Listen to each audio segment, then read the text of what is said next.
A compaixão pode ser a sua maior virtude, mas em certas noites, numa estrada esquecida por Deus, ela também pode ser a isca perfeita para uma armadilha. Trabalhar como paramédico na zona rural de Montana me ensinou muito sobre estradas longas e vazias e sobre o tipo de escuridão que engole tudo além dos seus faróis. Naquele verão, eu tinha 28 anos, estava no 3º ano de profissão e fazia dupla com um cara chamado Lucas, que já fazia isso há quase 2 décadas. A gente cobria um território gigantesco, centenas de quilômetros quadrados de rodovias, conectando cidades pequenas onde todo mundo se conhecia. E o reforço mais próximo podia estar a 40 minutos de distância, numa noite boa. Naquela noite específica de julho de 2019, tínhamos acabado de encerrar o que Lucas chamava de plantão tranquilo. Foram 12 horas de chamados leves, nada grave. Um garoto com o braço quebrado depois de cair da bicicleta, uma senhora com dores no peito que acabaram sendo indigestão e uma batida de carro sem feridos. Estávamos voltando para a base por volta das 2 da manhã, ambos lutando para ficar alertas depois de um turno sem nenhuma adrenalina. O trecho da rodovia 287 entre Townsend e Helena é o mais desolado que se pode imaginar.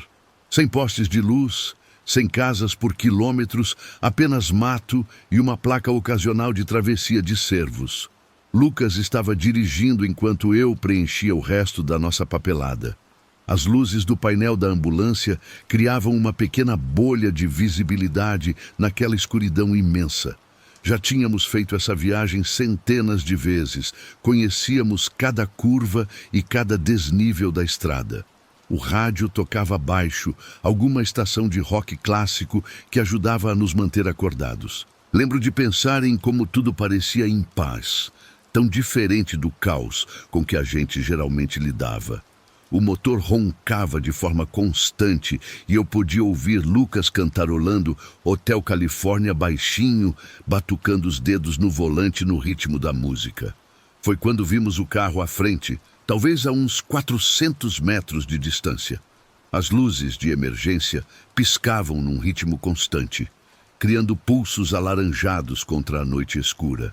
Conforme nos aproximamos, nossos faróis iluminaram um sedã cinza, um daqueles modelos genéricos que você vê em todo lugar, mas nunca realmente repara. O capô estava levantado e um pouco do que parecia ser vapor ou fumaça subia contra o feixe das nossas luzes. Cenário padrão de carro quebrado. Já tínhamos visto isso dezenas de vezes. Lucas começou a diminuir a velocidade sem nem discutir.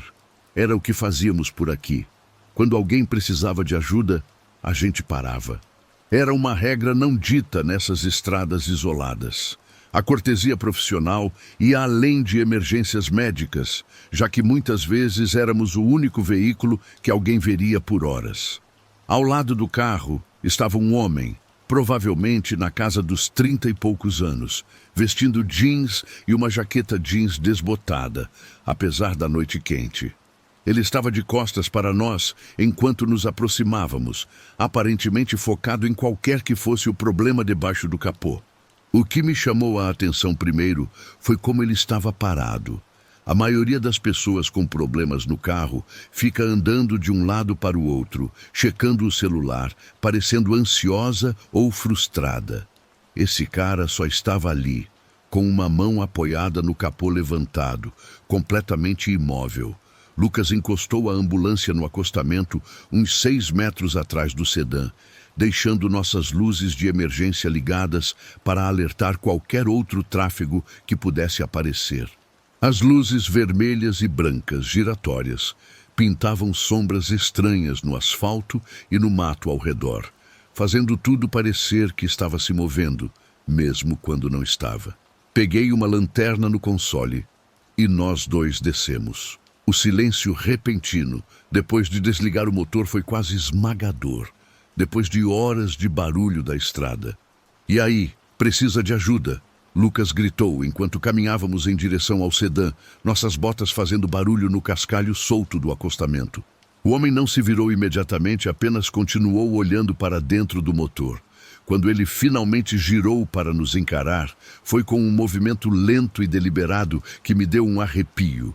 O rosto dele era comum, barba por fazer, cabelo escuro precisando de um corte, olhos que pegaram o feixe da nossa lanterna e os devolveram brilhantes, como os de um cervo. Mas havia algo na sua expressão, ou talvez na falta dela, que me fez diminuir o passo inconscientemente. Ele não parecia aliviado em nos ver, que era a reação típica quando a ajuda chegava nessas estradas solitárias. Ele parecia calculista, como se estivesse tentando decidir o que fazer com a gente. Não, ele disse, e foi só isso. Uma única palavra, seca e final. Lucas e eu trocamos um olhar rápido. Em 3 anos parando para ajudar motoristas na estrada, eu nunca tinha visto alguém recusar ajuda, especialmente quando estava claramente quebrado no meio do nada. Lucas, sempre o mais diplomático, tentou de novo. Tem certeza? A gente tem ferramentas na ambulância, podemos dar uma olhada no que está acontecendo. Talvez seja algo simples. O homem mudou um pouco o peso do corpo, e foi aí que eu notei suas mãos pela primeira vez. Estavam limpas, limpas demais para alguém que estava mexendo em um motor, sem graxa, sem sujeira, nada. Ele usava botas de trabalho que pareciam novas, recém-saídas da caixa.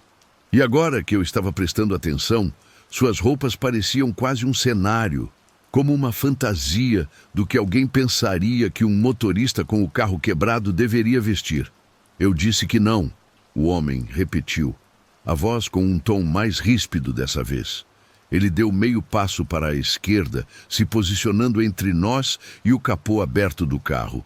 Foi quando eu percebi um movimento na minha visão periférica, à direita, onde o capim alto crescia denso ao longo da vala de drenagem.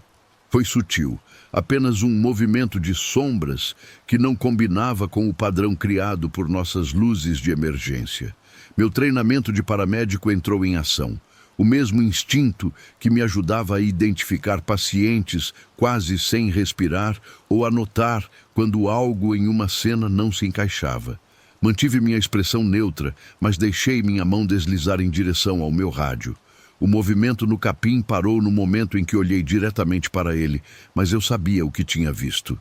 Havia alguém ali, agachado, se movendo pela grama, como se estivesse tentando nos cercar por trás.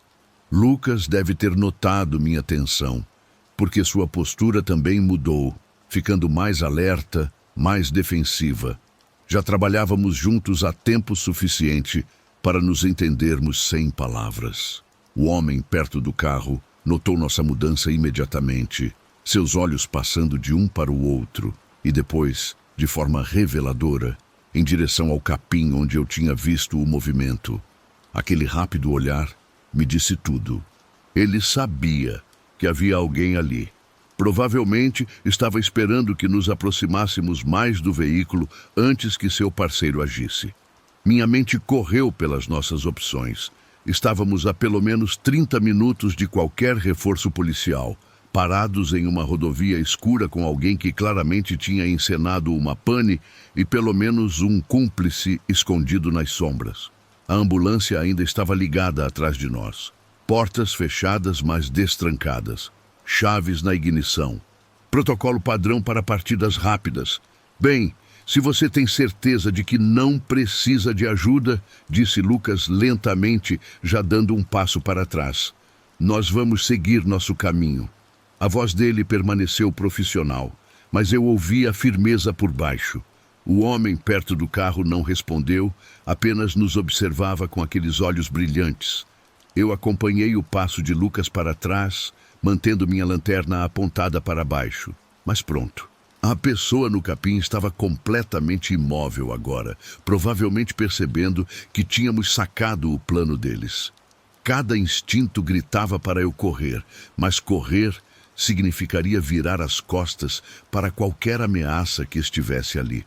Precisávamos recuar com cuidado, deliberadamente, deixando claro que não éramos alvos fáceis, sem escalar a situação para algo violento. Outro passo para trás, depois outro. A distância entre nós e a ambulância parecia de quilômetros. Foi quando tudo desandou. Uma pessoa no capim, de repente, se levantou, correndo em nossa direção por um ângulo que cortaria nosso caminho para a ambulância. Na iluminação forte das nossas luzes de emergência, eu tive uma visão clara. Era uma mulher, talvez no início dos 20 anos, vestida toda de preto, com o rosto contorcido por uma determinação desesperada. Ela segurava algo na mão direita que brilhou com a luz. Lucas reagiu instantaneamente, girando para encarar a nova ameaça enquanto gritava: "Corre, corre, corre!" Eu não precisei de incentivo. Nós dois disparamos, mas não em direção à ambulância. Aquela rota estava comprometida. Em vez disso, corremos pela rodovia em direção ao acostamento oposto, usando a largura da estrada para manter distância entre nós e os dois agressores. O homem perto do carro também começou a se mover, abandonando completamente seu ato de motorista em apuros. Eu podia ouvir os passos deles batendo no asfalto atrás de nós, enquanto Lucas e eu alcançávamos o outro lado da rodovia. Sem discutir, nós dois pulamos sobre a proteção de metal e mergulhamos na escuridão do outro lado. O chão descia mais abruptamente do que o esperado e eu rolei por um barranco íngreme, com galhos rasgando meu uniforme e pedras machucando minhas costelas.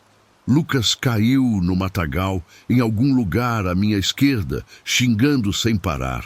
Atrás de nós, ouvi nossos perseguidores alcançarem a proteção e pararem, provavelmente decidindo se nos seguiriam pelo terreno acidentado. A hesitação deles nos deu segundos preciosos. Nós nos arrastamos pela escuridão no fundo do barranco, usando o leito de um riacho seco como cobertura. Meu rádio tinha se soltado durante a queda, pendurado pelo fio, mas ainda funcionava. Lucas o pegou enquanto nos movíamos, informando nossa localização e a situação para a central. Sua voz permaneceu notavelmente calma enquanto ele relatava uma tentativa de emboscada na rodovia 287, solicitando reforço policial imediato. A resposta da central chegou chiando. As unidades estavam a caminho, mas a mais próxima ainda estava a 25 minutos de distância. Acima de nós, eu podia ouvir vozes irritadas discutindo. Eles não conseguiam nos ver na escuridão, mas sabiam que estávamos pedindo ajuda. Uma porta de carro bateu, e então um motor rugiu. Eles estavam indo embora, provavelmente imaginando que a janela de oportunidade havia se fechado. Ficamos escondidos naquele leito de riacho pelo que pareceram horas, mas provavelmente foram apenas 10 minutos, ouvindo o barulho do motor do sedã desaparecer à distância. Mesmo depois que o silêncio voltou, nenhum de nós se moveu. Quando finalmente subimos de volta para a rodovia, agachados e com cuidado, os dois veículos tinham sumido. O sedã e, o que era mais perturbador, a nossa ambulância. Eles a levaram junto com todo o nosso equipamento, medicamentos e tudo o que estava dentro. A realidade do que quase aconteceu me atingiu em cheio, enquanto estávamos parados naquela rodovia vazia. As luzes de emergência não pintavam mais a escuridão. Apenas 2 paramédicos com uniformes rasgados, esperando por um reforço que parecia levar uma eternidade para chegar. A polícia encontrou nossa ambulância 3 horas depois, abandonada em uma área de descanso 80 quilômetros ao norte, esvaziada de todos os narcóticos e equipamentos médicos valiosos. Eles nunca pegaram a dupla que armou a armadilha, embora incidentes semelhantes tenham sido relatados em 3 estados naquele verão. Falsas panes de carro visando socorristas, caminhões de suprimentos médicos e até veículos de entrega de farmácias. Lucas e eu voltamos ao trabalho depois de alguns dias de folga, mas algo havia mudado para sempre. Antes daquela noite, parávamos para ajudar sem hesitar, guiados apenas pela compaixão que nos levou a escolher essa profissão. Agora, informamos nossa posição para a central antes de nos aproximarmos de qualquer carro quebrado. Mantemos portas trancadas, motores ligados e sempre observamos movimento nas sombras. A paranoia se tornou parte do protocolo, uma lição amarga aprendida numa estrada escura de Montana. O que mais me assombra não é a lembrança da corrida desesperada ou o medo que gelou meu sangue. É saber que desde aquela noite, quando vejo alguém precisando de ajuda na estrada, a primeira reação não é mais estender a mão por compaixão, mas sim lembrar do olhar calculista daquele homem. Eles não roubaram apenas nossa ambulância e equipamentos naquela madrugada, roubaram também a inocência que nos fazia acreditar que ajudar sempre era a coisa certa a fazer.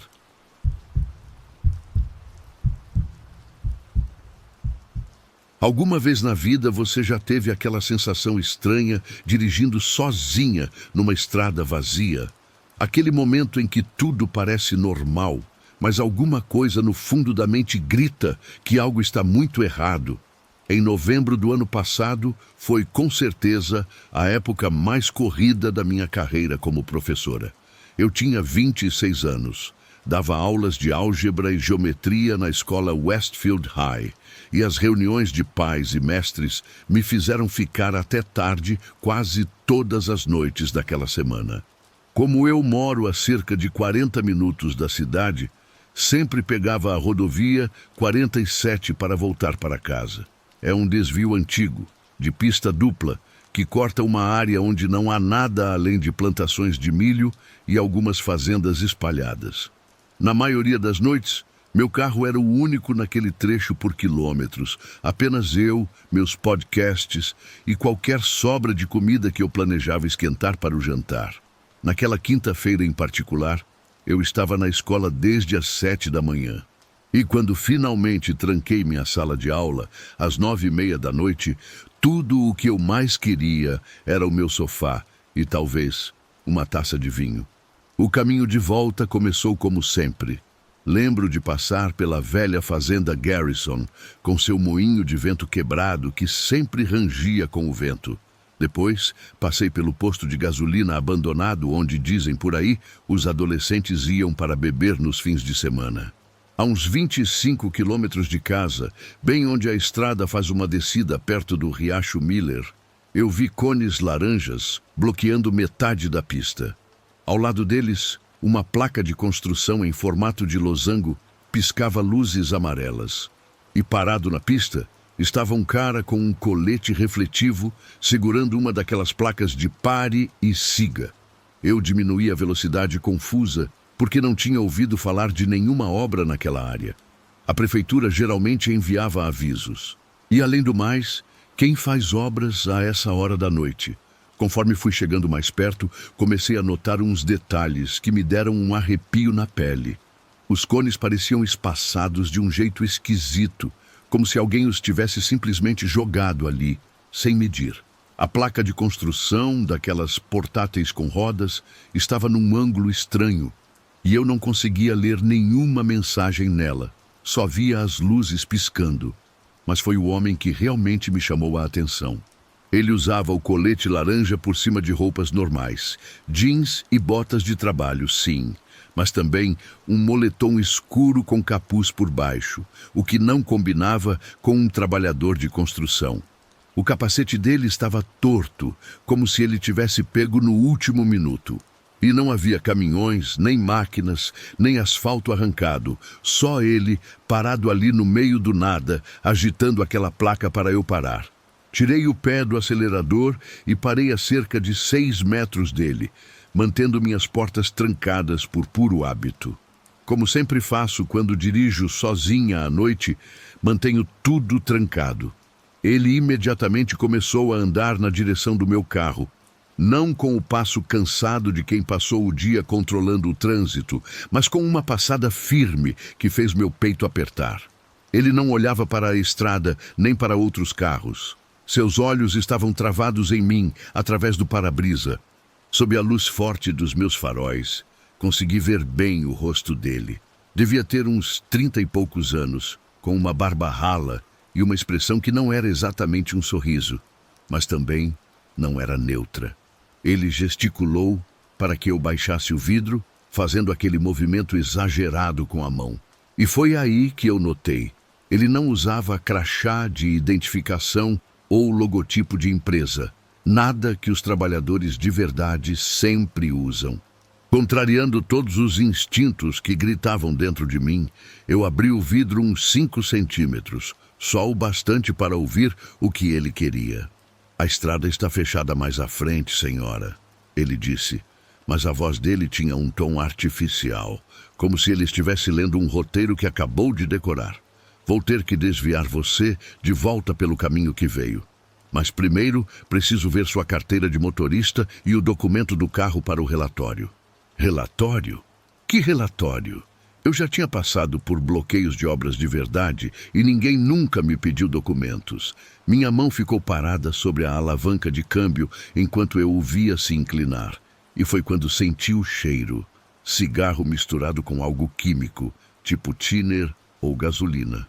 Os olhos dele não paravam de se mover entre o meu rosto e o interior do meu carro, como se estivesse analisando tudo o que via. Eu vou só dar a volta, eu disse, tentando manter a voz firme enquanto meu coração batia forte contra as costelas. Mas ele se aproximou ainda mais e sua mão alcançou a maçaneta da minha porta. Não, não, preciso ver esses documentos primeiro. É obrigatório. Os dedos dele se fecharam na maçaneta e puxaram.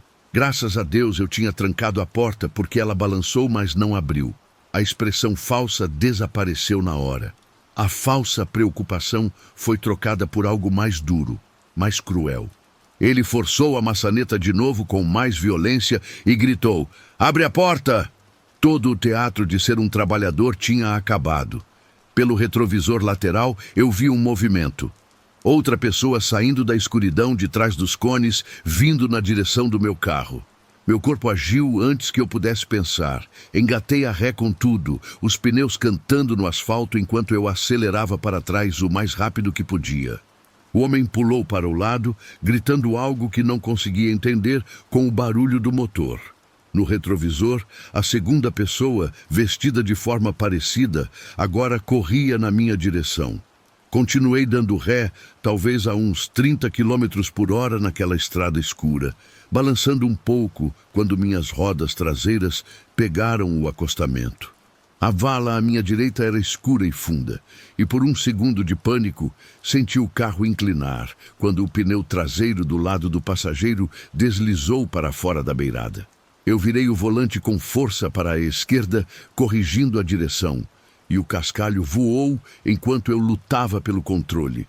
Atrás de mim, ou na minha frente, já que eu estava de ré, as duas figuras ainda vinham, seus coletes refletivos falsos brilhando com as minhas luzes traseiras como se fossem olhos demoníacos. Quando dei ré por uns 100 metros, girei o volante com tudo, fazendo a pior manobra de 3 pontos da minha vida naquela estrada estreita. Meus faróis varreram os campos vazios, a linha das árvores e finalmente de volta para a estrada à minha frente. Assim que engatei o drive e pisei fundo, vi eles uma última vez pelo retrovisor. Tinham desistido de me seguir e estavam parados ao lado da sua falsa obra, me observando fugir. O que falou comigo estava no celular agora. E algo naquele detalhe me apavorou mais do que a tentativa de arrombar meu carro. Ele estava ligando para outros? Avisando alguém mais na frente? Forcei meu pequeno Honda a 80 km por hora naquela estrada cheia de curvas, fazendo-as rápido demais, com o corpo todo tremendo de adrenalina. Não parei nem diminuí até chegar à rodovia principal, uns 16 quilômetros depois. Mesmo lá, continuei olhando os retrovisores, esperando ver faróis se aproximando em alta velocidade.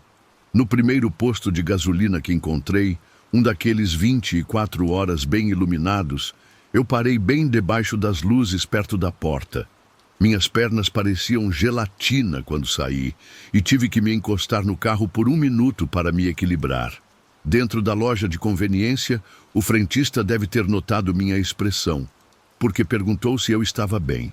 Contei o que aconteceu e ele me deixou usar o telefone da loja para ligar para a polícia. Enquanto esperava os policiais, percebi que minhas mãos tinham arranhões e sangravam de tanto que apertei o volante. Havia também uma rachadura no meu espelho retrovisor que não estava lá antes. Devo ter batido a mão nele durante a fuga, sem nem notar. 2 policiais do condado chegaram em 15 minutos e consegui explicar onde aconteceu. Eles me levaram de volta ao local, seguindo no meu carro atrás da viatura. Mas quando chegamos lá, tudo tinha sumido. Sem cones, sem placa piscando, sem nenhum sinal de que alguém esteve ali. Os policiais procuraram na área com lanternas e um deles achou marcas de pneus recentes no acostamento onde a placa estava e umas bitucas de cigarro que pareciam recém-jogadas. Eles pegaram meu depoimento, fotografaram o local e me disseram que eu fiz a coisa certa ao não abrir a porta. O policial mais jovem comentou que eles receberam relatos parecidos nos últimos meses. Falsos canteiros de obras, falsas cenas de acidente, até falsas blitzes policiais, sempre em estradas isoladas e à noite. Soube depois pelos policiais que o equipamento de construção tinha sido roubado de um pátio do Departamento de Transportes a uns 80 quilômetros dali. Me contaram que as imagens de segurança mostraram 2 homens colocando cones e placas em uma picape 3 noites antes do meu encontro. Os coletes foram pegos do mesmo lugar, junto com outras coisas que me deixaram com o estômago revirado quando soube o que eram. Corda, abraçadeiras e outras coisas que prefiro não imaginar para que serviam. O detetive do meu caso disse que tive sorte. Outra mulher, no mês anterior, não teve a mesma sorte, embora tenha conseguido escapar depois que a tiraram do carro. Ela ficou traumatizada demais para descrever direito, mas o pouco que lembrava batia com o que eu vi. Eles nunca pegaram os homens. Depois que meu caso apareceu no noticiário local, soube que as falsas obras simplesmente pararam. Eu não pego mais a rodovia 47. Sei que, de certa forma, é como deixá-los vencer, mas eu simplesmente não consigo. Agora faço o caminho mais longo pela cidade, o que aumenta meu trajeto em 20 minutos, mas me mantenho em áreas bem iluminadas e movimentadas. Às vezes, quando dirijo à noite e vejo uma obra de verdade, ainda sinto aquela pontada de pânico. Meu pé fica em cima do freio, enquanto meus olhos procuram rotas de fuga. Instalei uma câmera de painel na semana seguinte ao que aconteceu, e agora deixo um spray de pimenta no bolso da porta. A escola me ofereceu apoio psicológico, o que ajudou, mas ainda tenho pesadelos. Sonhos onde estou dando ré naquela estrada escura para sempre, com a vala cada vez mais perto, enquanto aqueles homens com seus coletes roubados continuam vindo. A verdade é que aquele encontro mudou para sempre como eu vejo o mundo. Antes, eu confiava nas pessoas, acreditava que equipamentos oficiais significavam segurança. Agora, sei que predadores são inteligentes, que eles estudam nossas fraquezas e usam nossa boa-fé contra nós mesmos. Eles contavam com minha educação, com meu respeito à autoridade, com minha tendência a não querer criar problemas. E funcionou perfeitamente até o momento em que meu instinto de sobrevivência falou mais alto. O que mais me assombra não é o que aconteceu, mas imaginar quantas outras pessoas não tiveram a sorte de desconfiar a tempo.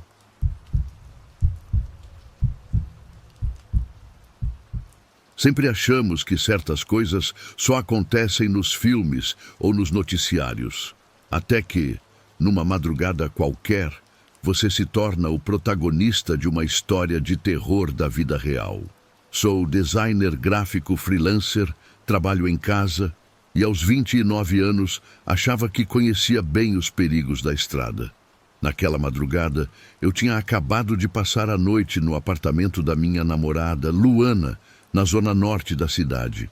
Estávamos juntos há uns 8 meses e eu já estava bem familiarizado com o trajeto de 40 minutos entre a casa dela e a minha. Durante o percurso, eu saí do apartamento dela por volta de 1h da manhã, talvez alguns minutos depois.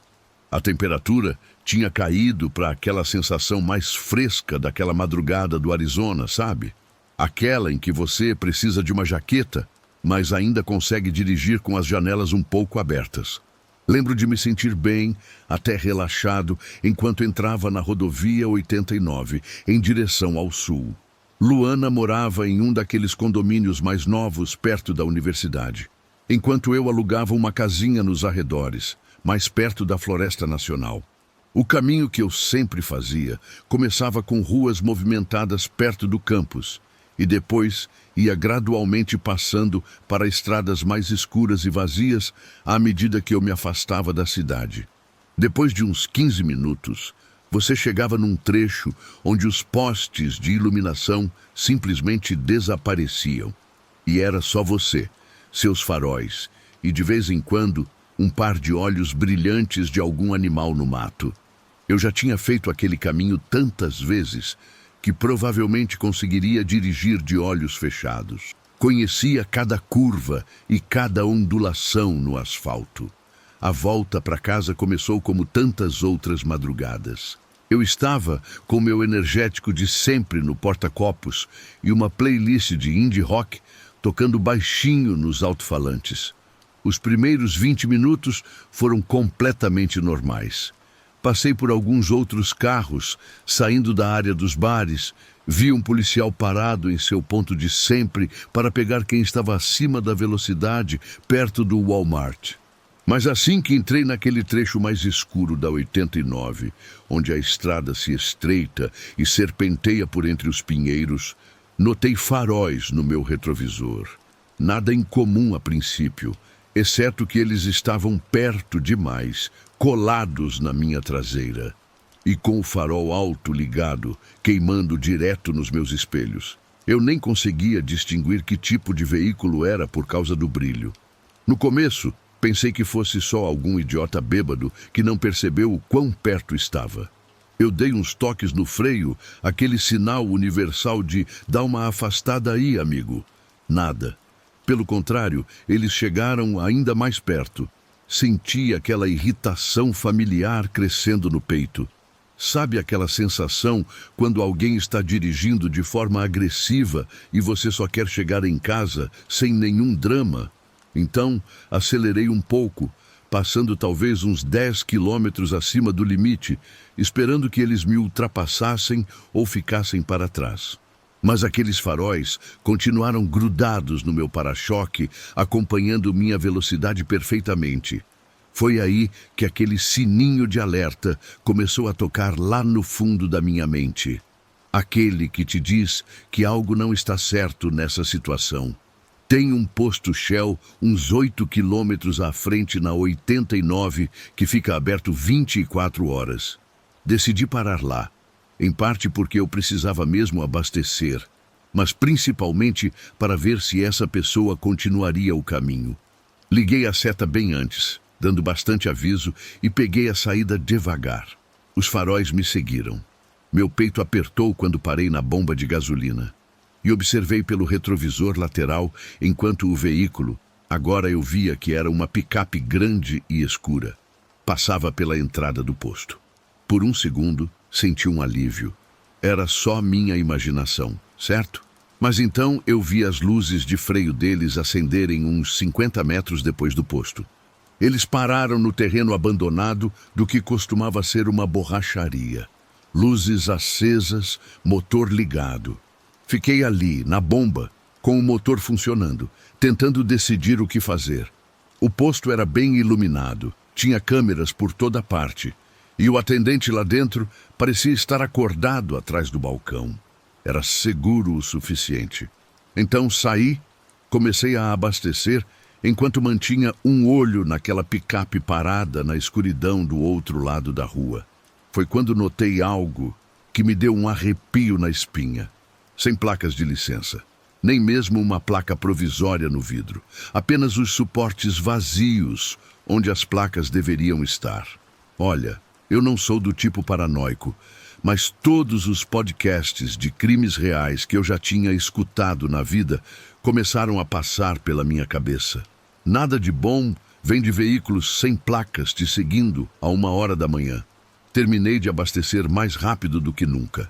Praticamente joguei a mangueira de volta no lugar e pulei para dentro do meu carro. Antes mesmo de eu colocar o cinto, os faróis do outro lado da rua voltaram para o farol alto. Eles estavam me esperando.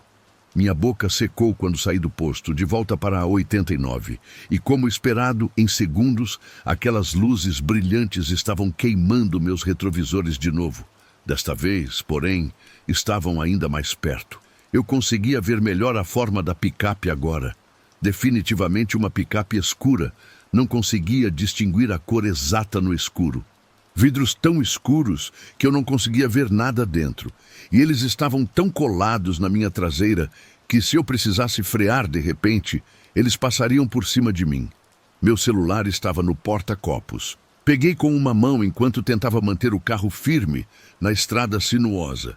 Graças a Deus pelos comandos de voz. Ligue para a polícia. A chamada conectou depois do que pareceu uma eternidade, e eu tentei manter a voz calma enquanto explicava a situação para a atendente. Dei a ela minha localização, a direção em que eu estava indo e descrevi o veículo. Ela perguntou se eu conseguia ver o motorista ou algum passageiro. Eu não conseguia. Perguntou se eles tinham feito alguma manobra agressiva além de me seguir de perto. Ainda não. Então, veio a resposta que fez meu coração afundar. Senhor, não temos nenhuma viatura nessa área no momento. A viatura mais próxima está a cerca de 30 minutos de distância. Você consegue chegar a uma área populosa? Área populosa, certo. A civilização mais próxima ainda estava a uns 15 quilômetros. Uma área com lanchonetes e grandes lojas perto do trevo da IMT-40. Entre aqui e lá, nada além de pinheiros, casas espalhadas bem longe da estrada e muita escuridão. A atendente ficou na linha, me dizendo para mantê-la atualizada, mas eu podia ouvir a preocupação surgindo na voz dela também. Eu subi o velocímetro para 110, depois 120 km por hora, fazendo as curvas mais rápido do que deveria naquela estrada estreita. A picape me acompanhava quilômetro por quilômetro, nunca ficando para trás mais do que a distância de um carro. Em um ponto, a estrada ficou reta por quase 1 quilômetro e eu pisei fundo, chegando a 140. Meu pequeno Honda tremia com o esforço, mas aqueles faróis só ficavam mais brilhantes, mais próximos, como se estivessem brincando comigo. Então, as coisas pioraram. Chegamos a um trecho com uma faixa de ultrapassagem e a picape de repente desviou para a pista da esquerda, como se fosse passar. Finalmente pensei, é só um motorista agressivo que quer ir mais rápido.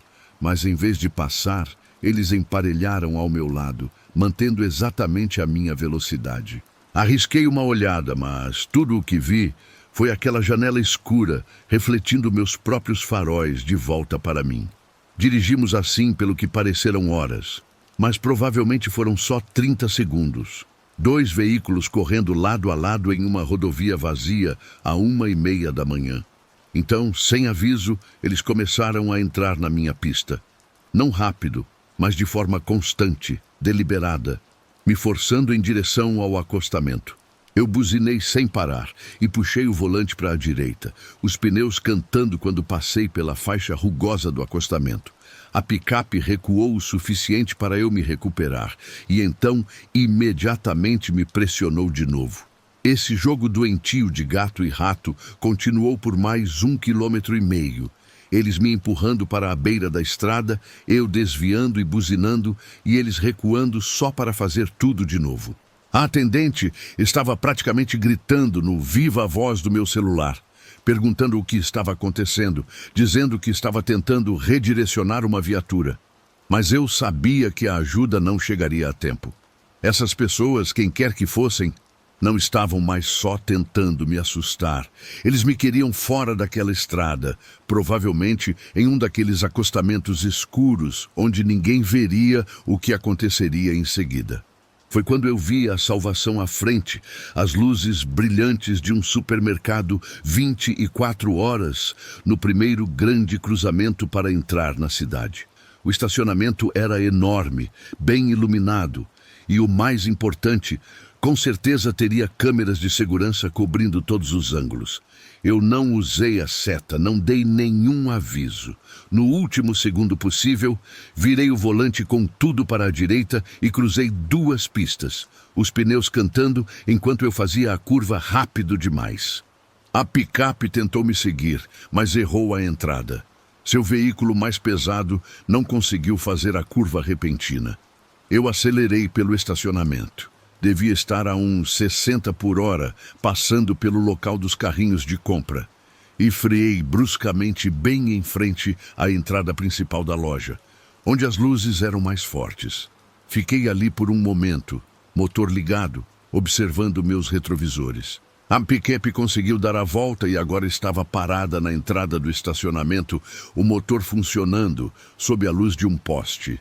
Mesmo a 100 metros de distância, eu podia senti-los me observando, decidindo o que fazer.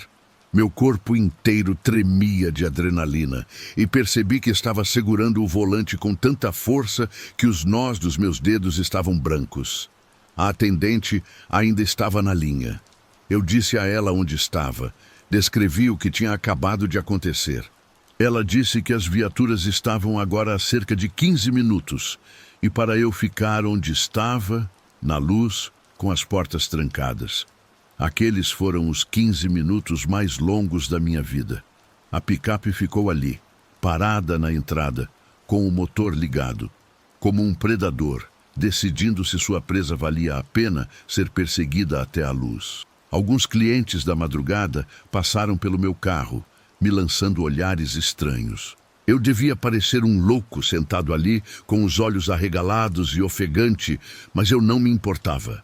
Mantive meus olhos fixos naquela picape escura, com o celular em uma mão e a outra pronta para engatar a marcha se eles fizessem qualquer movimento.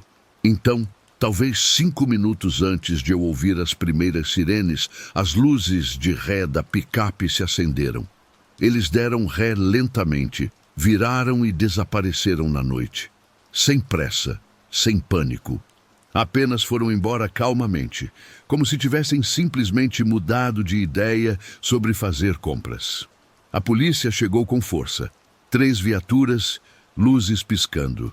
Passei a hora seguinte dando meu depoimento, mostrando a eles o histórico do GPS do meu celular para provar o caminho que fiz, descrevendo cada detalhe que conseguia lembrar sobre a picape.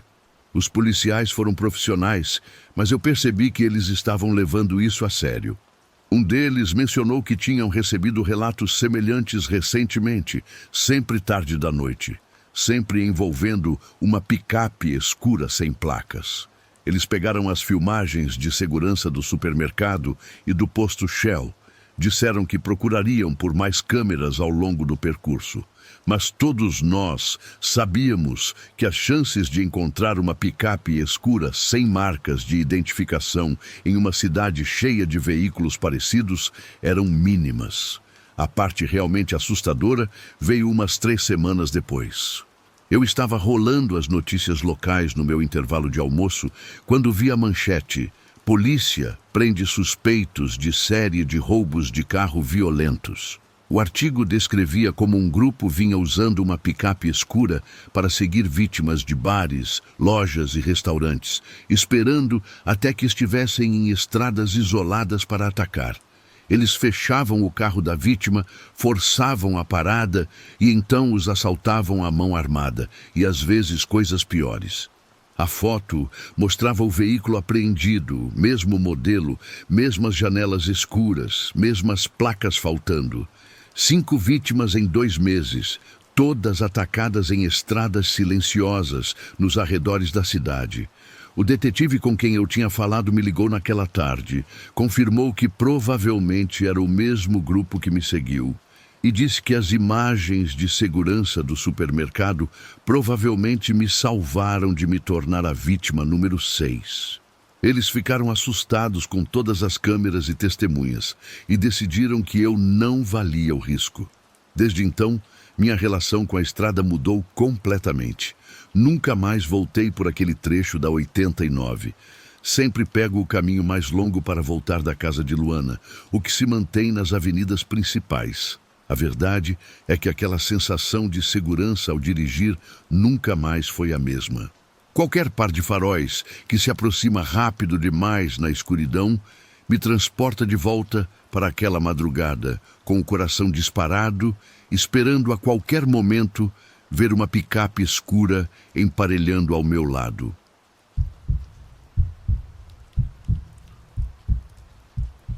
Trabalhar de madrugada mostra um lado do mundo que a maioria das pessoas nunca vê. Mas em uma dessas noites, voltando para casa, eu vi algo que não deveria e precisei fazer uma escolha impossível. O hotel não era o lugar mais chique da cidade, mas me dava um emprego estável. Um desfile de viajantes, insones e pessoas fugindo de problemas que nem sabiam nomear. Depois de dobrar o turno para cobrir Sabrina, minha colega que ligou dizendo que estava doente, eu estava exausta. Meus pés latejavam dentro daqueles sapatos pretos de trabalho. Minhas costas doíam depois de horas em pé, e tudo o que eu queria era desabar na minha própria cama. O relógio acima da recepção marcava 6h47 da madrugada, quando finalmente peguei minha bolsa e fui para o estacionamento. O ar frio me atingiu como um tapa, gelado e implacável, daquele jeito que as madrugadas de fevereiro têm de lembrar que o inverno ainda não acabou. Apertei meu casaco cor de vinho ao redor dos ombros e procurei as chaves do carro, já calculando mentalmente quanto tempo levaria para dirigir os quase 20 quilômetros até meu apartamento. O trânsito estaria tranquilo a essa hora, principalmente trabalhadores de turno como eu, voltando para casa enquanto o resto do mundo se preparava para mais um dia. Meu Honda Civic estava parado sob uma das luzes piscantes do estacionamento, coberto por uma fina camada de gelo que eu teria que raspar antes de conseguir enxergar direito pelo para-brisa.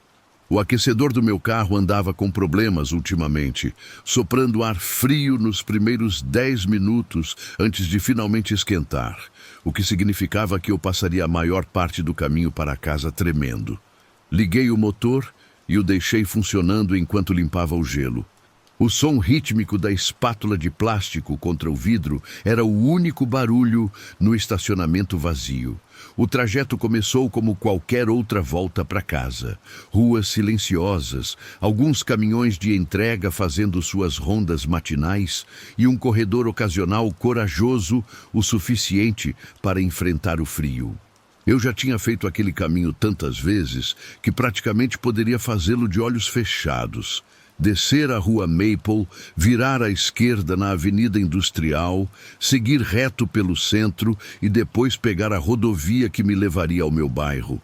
O rádio tocava uma música pop genérica que mal registrei no meu cérebro cansado e me vi balançando a cabeça no ritmo apenas para ficar alerta. Mais ou menos na metade do caminho, me aproximei do cruzamento da Quinta com a Industrial, onde um semáforo parecia sempre me pegar, não importava a hora que eu passasse. O sinal ficou vermelho assim que cheguei, e parei atrás de um sedã azul escuro que tinha chegado momentos antes. À primeira vista, não havia nada de notável no carro. Talvez um modelo 2018 ou 2019. Nada de luxo, apenas mais um motorista tentando chegar a algum lugar. Mas enquanto eu estava ali, esperando o sinal abrir, algo me chamou a atenção e fez minha mente cansada ficar subitamente afiada e focada. O porta-malas não estava completamente fechado.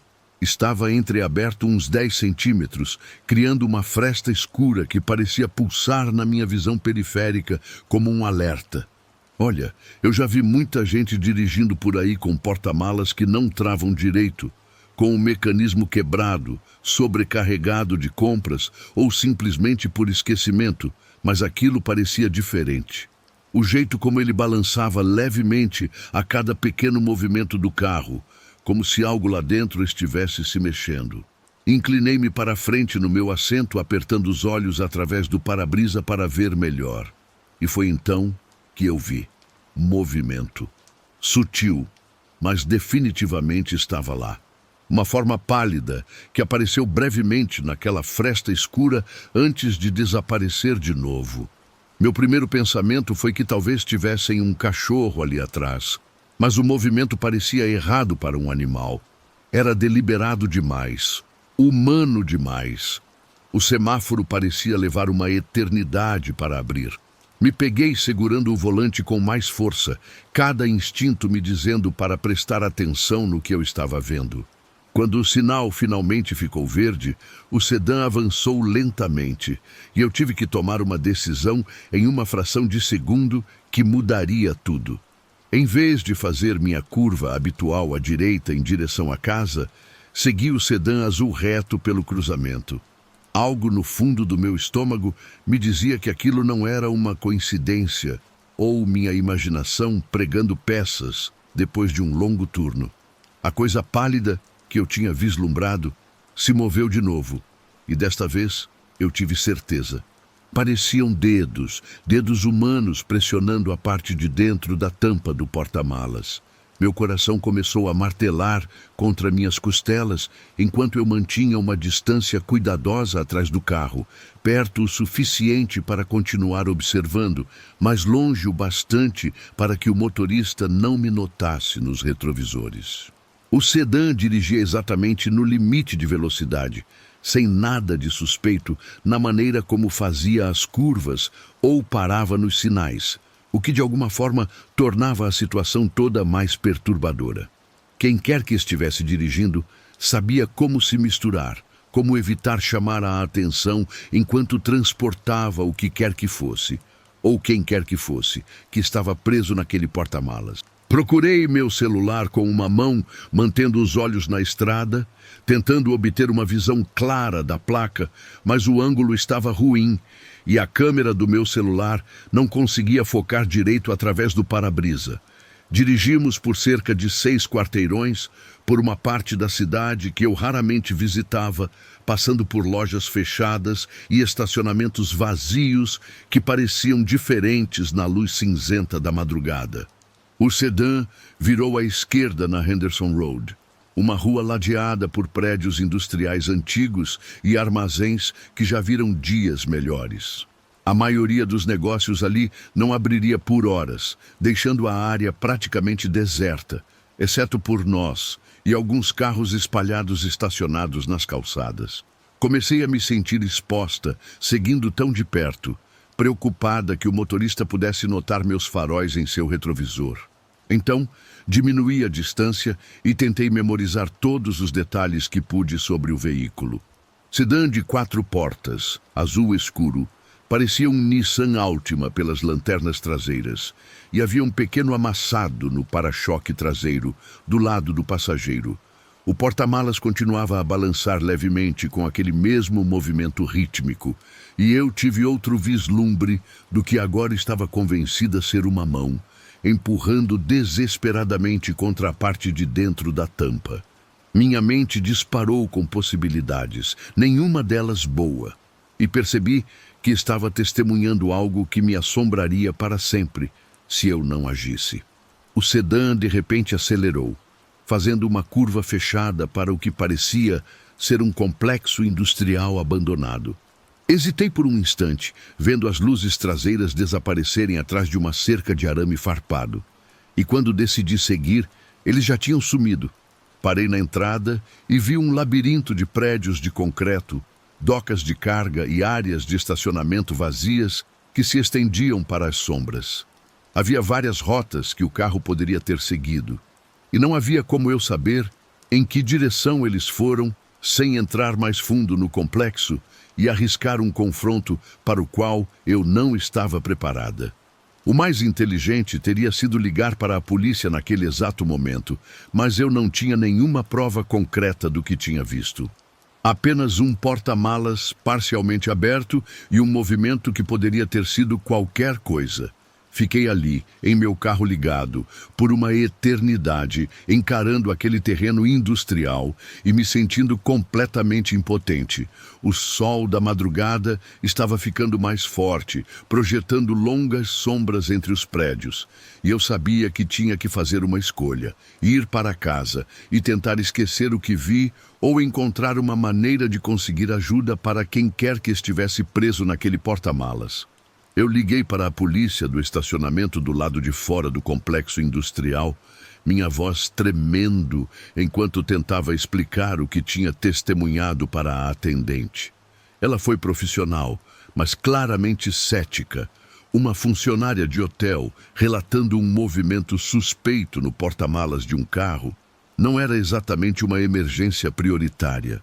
Dei a ela a melhor descrição que pude do veículo, o local onde ele desapareceu e os números da placa que achei ter visto, embora não estivesse totalmente confiante sobre os 2 últimos dígitos.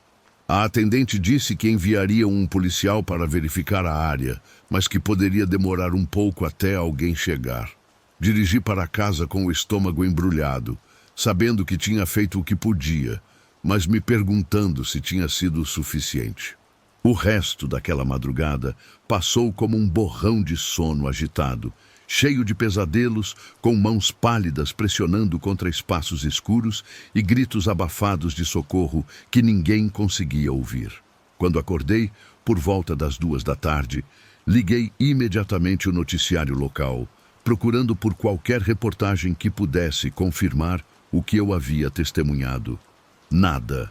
Apenas a programação matinal de sempre e as atualizações do tempo. Foi só no dia seguinte que vi a notícia que fez meu mundo virar de cabeça para baixo. Eu estava me arrumando para outro turno no hotel quando o Jornal da Noite começou e as palavras do âncora me atingiram como um golpe físico.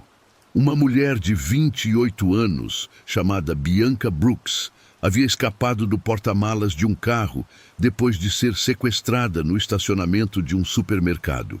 Ela conseguiu chutar o banco de trás e rastejar para o interior do carro enquanto seu captor estava parado em um posto de gasolina. Então, pulou para fora e correu em busca de ajuda. A polícia havia prendido um homem de 35 anos chamado Marcus Walsh em seu apartamento. E eles recuperaram o veículo. Um Nissan Altima 2018 azul escuro com um pequeno amassado no para-choque traseiro. O mesmo carro que eu segui, o mesmo porta-malas que vi balançando com um movimento desesperado. Bianca Brooks estava lá dentro, lutando por sua vida, enquanto eu estava parada naquele semáforo a poucos metros de distância. O noticiário mostrou a foto dela, uma morena bonita com olhos gentis que trabalhava como professora em uma escola primária. E eu não conseguia parar de encarar seu rosto, pensando em quão perto ela chegou de desaparecer para sempre. De acordo com a reportagem, a polícia informou que Bianca ficou em cativeiro por aproximadamente 18 horas antes de conseguir escapar. Isso significava que, quando a vi no semáforo, ela já estava presa naquele porta-malas durante a maior parte da noite, provavelmente apavorada e perdendo a esperança de que alguém a encontraria. Esse pensamento me deixou fisicamente doente. Eu estava bem ali. Eu vi os sinais e pedi ajuda, mas uma parte de mim se perguntava se eu poderia ter feito mais. Eu deveria ter seguido o carro para dentro daquele complexo industrial. Deveria ter saído e confrontado o motorista. A parte racional do meu cérebro sabia que isso teria sido perigoso e provavelmente estúpido, mas a culpa me corroía mesmo assim. De acordo com a reportagem, Marcos tinha um histórico de acusações de agressão e vinha perseguindo Bianca por semanas antes do sequestro. Ele planejou tudo cuidadosamente, esperando que ela saísse tarde do trabalho uma noite e a agarrando no estacionamento escuro atrás da escola. O fato de ela ter escapado por sua própria desenvoltura e coragem, e não por causa do meu telefonema, me aliviou e me assombrou ao mesmo tempo. Eu testemunhei um crime em andamento e consegui fornecer algumas informações à polícia, mas Bianca Brooks salvou a si mesma. 3 meses se passaram desde aquela madrugada, e eu ainda penso em Bianca Brooks toda vez que volto do trabalho para casa. O detetive da polícia que me ligou disse que meu relato ajudou a estabelecer uma linha do tempo e a confirmar detalhes da rota de Marcos, o que fortaleceu o caso contra ele. Ele foi sentenciado a 15 anos e Bianca iniciou uma fundação para ajudar outros sobreviventes de sequestro. Hoje, reflito sobre como pequenas decisões podem mudar tudo. Se tivesse perdido aquele sinal, se tivesse virado à direita como sempre fazia, se tivesse ignorado aquele porta-malas entreaberto. Às vezes me pergunto o que teria acontecido se as circunstâncias fossem diferentes. Mas principalmente carrego comigo a certeza de que devemos sempre confiar em nossos instintos, mesmo quando o mundo ainda dorme. Trabalhando à noite, você aprende a ler as entrelinhas do comportamento humano. Agora, presto ainda mais atenção aos detalhes que parecem fora do lugar. A tensão no ombro de um hóspede, o olhar que evita contato, os pequenos sinais de que alguém precisa de ajuda. Porque descobri que no silêncio da madrugada, quando o mundo parece deserto, é exatamente quando alguém pode estar gritando por socorro sem fazer ruído algum.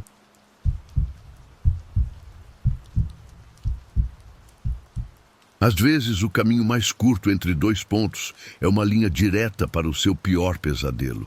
Foi o que eu descobri da maneira mais aterrorizante possível.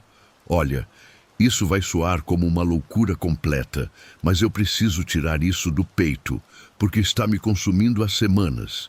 Estou no 2º ano de psicologia na faculdade e sempre fui o tipo de pessoa racional, sabe?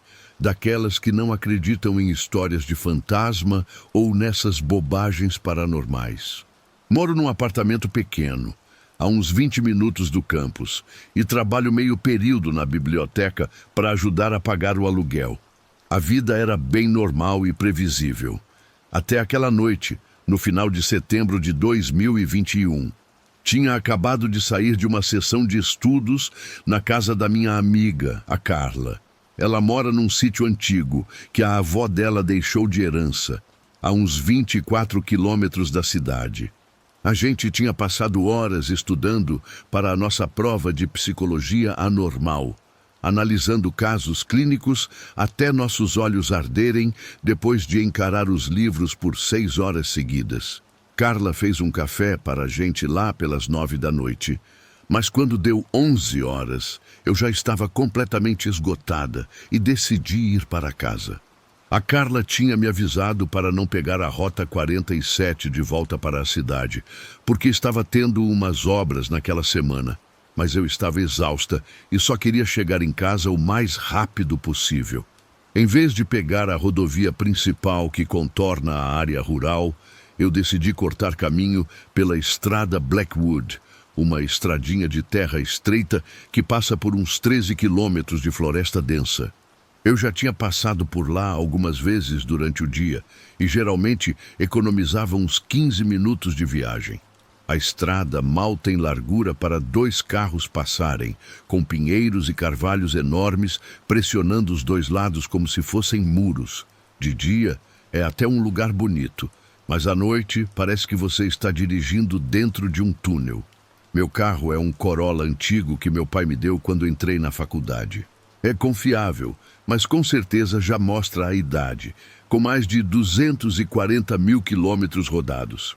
Os faróis não são dos mais fortes, então a floresta ao meu redor era só uma parede de escuridão impenetrável, quebrada apenas pelo reflexo ocasional de um marcador na beira da estrada. Depois de uns 6 quilômetros dentro da mata, bem onde a estrada faz uma curva, perto de um tronco de árvore gigante que está caído lá há anos, meu carro começou a fazer um barulho estranho, como se estivesse engasgando. O motor começou a tremer e eu senti o carro todo perdendo força. Consegui parar no acostamento, bem ao lado de uma cerca de arame farpado velha que demarcava a beira de alguma propriedade abandonada. Os faróis iluminavam talvez uns 10 metros à frente, mostrando a estrada de cascalho desaparecendo entre as árvores e um portão enferrujado, pendurado em dobradiças quebradas. Tentei dar a partida algumas vezes, mas o motor só fazia aquele barulho de motor forçado e se recusava a pegar. O silêncio que veio depois foi tão completo que chegou a doer nos meus ouvidos. Sem carros, sem vento, nem mesmo o som de grilos. Apenas um silêncio mortal no meio do nada, com meu celular mostrando 0 barras de sinal. Lembro de ter pensado em como eu fui idiota por pegar aquele atalho, ainda mais tão tarde da noite, quando ninguém mais passaria por ali. Foi quando eu o vi, bem na beirada do facho de luz do meu farol, talvez a uns 8 metros à frente e um pouco para a direita, havia definitivamente uma pessoa parada entre as árvores. No começo, pensei que fosse só uma sombra ou um galho com formato estranho, mas a silhueta era inconfundivelmente humana. Alta, vestindo o que pareciam ser roupas escuras e completamente imóvel. Forcei a vista através do para-brisa, tentando enxergar melhor. Mas a figura estava exatamente naquele ponto onde a luz dos faróis começa a se perder na escuridão. Ele não se movia de jeito nenhum, apenas estava parado lá, como uma estátua. Buzinei 2 vezes, pensando que talvez fosse alguém que pudesse me ajudar, ou pelo menos me indicar uma casa com telefone fixo. Mas a figura não reagiu, não acenou, nem sequer mudou de posição. Quanto mais eu olhava, mais perturbada eu ficava. Havia algo no jeito como ele estava parado, perfeitamente imóvel, virado na minha direção, que me dava arrepios. Decidi tentar o celular de novo, levantando-o em direção à janela e movendo-o de um lado para o outro, na esperança desesperada de pegar pelo menos uma barra de sinal. Quando olhei para cima de novo, o homem estava mais perto.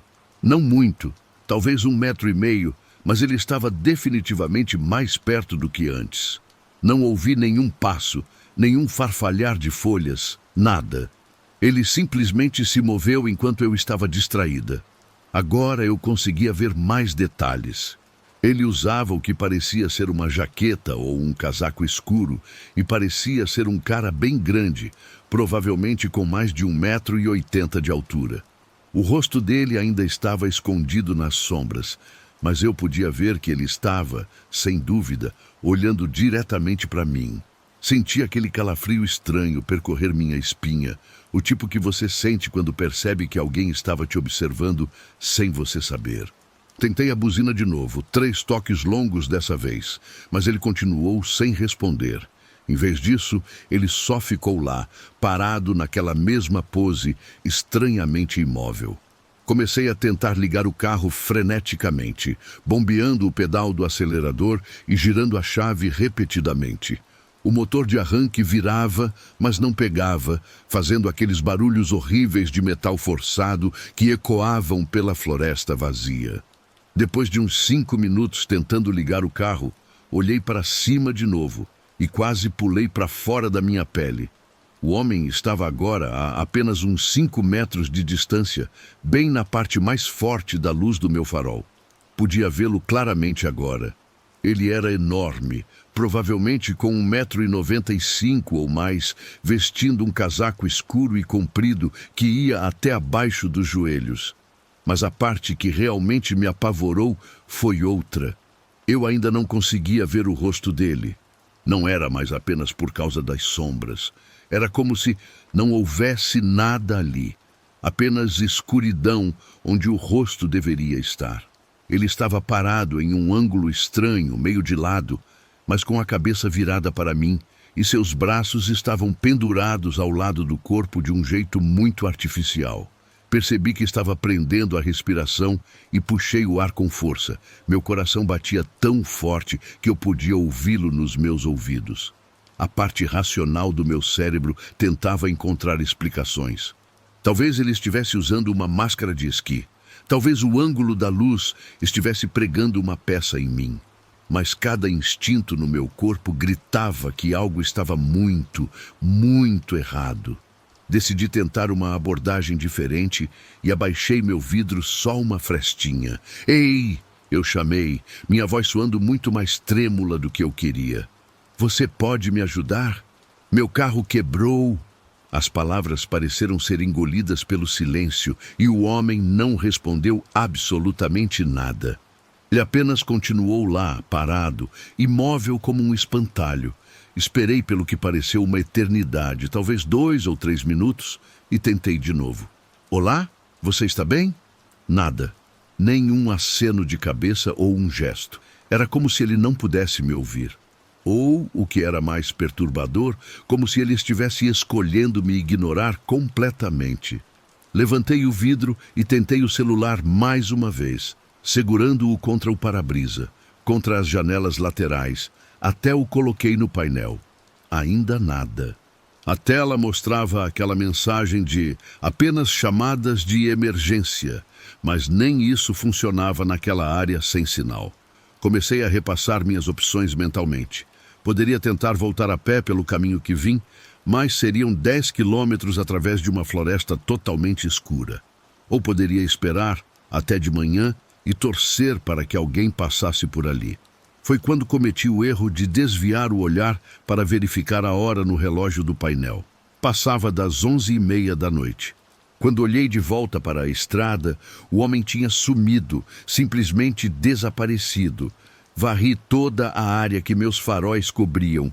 Verifiquei as laterais da estrada, olhei até mesmo atrás dos postes da cerca, mas não havia nenhum sinal dele em lugar nenhum.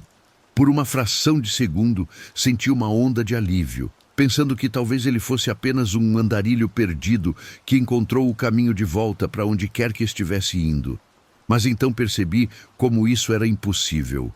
Não tem como alguém daquele tamanho sair do facho de luz tão rápido sem que eu ouvisse alguma coisa. O chão da floresta é coberto de folhas secas e galhos caídos. Você não consegue dar 2 passos sem fazer barulho. Fiquei sentada ali por alguns minutos, tentando processar o que tinha acabado de acontecer, quando decidi tentar ligar o carro uma última vez. Girei a chave e, como um milagre, o motor pegou e começou a ronronar como se nunca tivesse tido problema algum. Não questionei. Apenas engatei a marcha e comecei a dirigir o mais rápido que me atrevi naquela estrada de terra estreita. Devia estar a uns 65 quilômetros por hora, o que era rápido demais para aquele tipo de estrada, mas eu só queria sair dali. Os faróis varriam de um lado para o outro enquanto eu fazia as curvas, iluminando a parede densa de árvores de cada lado. Ficava checando meu retrovisor obsessivamente, meio que esperando ver aquela figura escura se materializando atrás de mim. Mas não havia nada, exceto o brilho vermelho das minhas lanternas traseiras desaparecendo na escuridão. Cerca de 2,5 quilômetros depois, comecei a me sentir um pouco mais calma. Talvez tivesse sido mesmo só uma pessoa confusa, alguém que estava bêbado ou drogado e andando por aí perdido. As pessoas fazem coisas estúpidas o tempo todo, certo?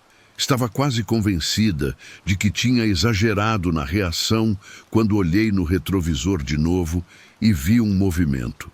Não era o homem. Era outra coisa. Parecia uma forma, mais escura que a escuridão ao redor, se movendo entre as árvores, paralela à estrada. Estava acompanhando a velocidade do meu carro, zigue-zagueando entre os troncos como se estivesse correndo ao meu lado. Meu pé instintivamente pressionou com mais força o acelerador. A forma no espelho estava ficando maior. E percebi com um horror crescente que o que quer que estivesse lá atrás estava me alcançando. Forcei o carro a 80, depois 90 quilômetros por hora, fazendo as curvas em velocidades perigosas que faziam meus pneus cantarem no cascalho. Mas não importava o quão rápido eu ia. Aquela massa escura acompanhava meu ritmo, movendo-se pela floresta com uma fluidez sobrenatural que revirava meu estômago. Não corria como uma pessoa, nem mesmo como um animal. Aquilo fluía, como uma sombra líquida derramada por entre as árvores. Estava segurando o volante com tanta força que meus nós dos dedos ficaram brancos e eu podia ouvir minha própria respiração em suspiros curtos e apavorados. A pior parte era que eu não conseguia dizer o que era. Toda vez que eu tentava focar naquilo no espelho, parecia se contorcer e mudar de forma, como se fosse feito de fumaça ou neblina. Mas neblina não se move com um propósito.